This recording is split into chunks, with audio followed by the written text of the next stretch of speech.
Kitab Kejadian pasal yang ke-7. Lalu berkatalah Tuhan kepada Nuh, Aku melihat bahwa engkau satu-satunya orang yang melakukan kehendakku. Jadi masuklah ke dalam kapal itu bersama-sama dengan seluruh keluargamu.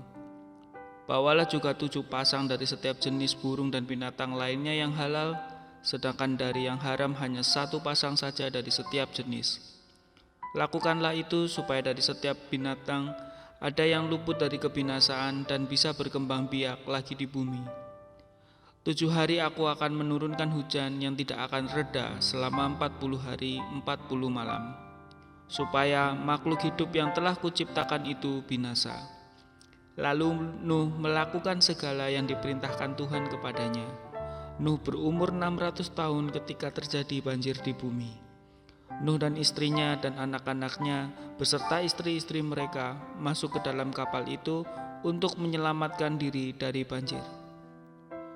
Seekor jantan dan seekor betina dari setiap jenis burung dan binatang lainnya, baik yang halal maupun yang haram, masuk ke dalam kapal itu bersama-sama dengan Nuh sesuai dengan perintah Allah. 7 hari kemudian banjir datang melanda bumi.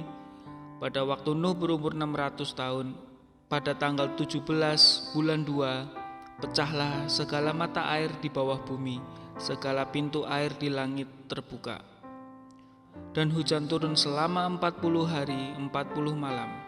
Pada hari itu juga Nuh dan istrinya masuk ke dalam kapal itu bersama ketiga anaknya, yaitu Sem, Yafet, dan Ham, beserta istri-istri mereka. Bersama-sama dengan mereka masuk pula setiap jenis burung dan binatang lainnya, baik yang jinak maupun yang liar, yang besar maupun yang kecil. Seekor jantan dan seekor betina dari setiap jenis makhluk hidup masuk ke dalam kapal itu bersama-sama dengan Nuh. Sesuai dengan perintah Allah kepadanya, setelah semuanya masuk, Tuhan menutup pintu kapal. Banjir itu terus melanda selama 40 hari, dan air menjadi cukup tinggi sehingga kapal itu dapat mengapung. Air semakin tinggi dan kapal itu terapung-apung pada permukaan air. Air itu terus bertambah tinggi sehingga tergenanglah gunung-gunung yang paling tinggi. Air terus naik sampai mencapai ketinggian 7 meter di atas puncak-puncak gunung.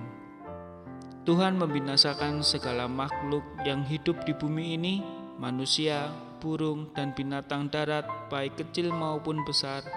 Yang tidak binasa hanyalah Nuh dan semua yang ada bersama-sama dengan dia di dalam kapal itu. Air itu tidak kunjung surut selama 150 hari. Amin.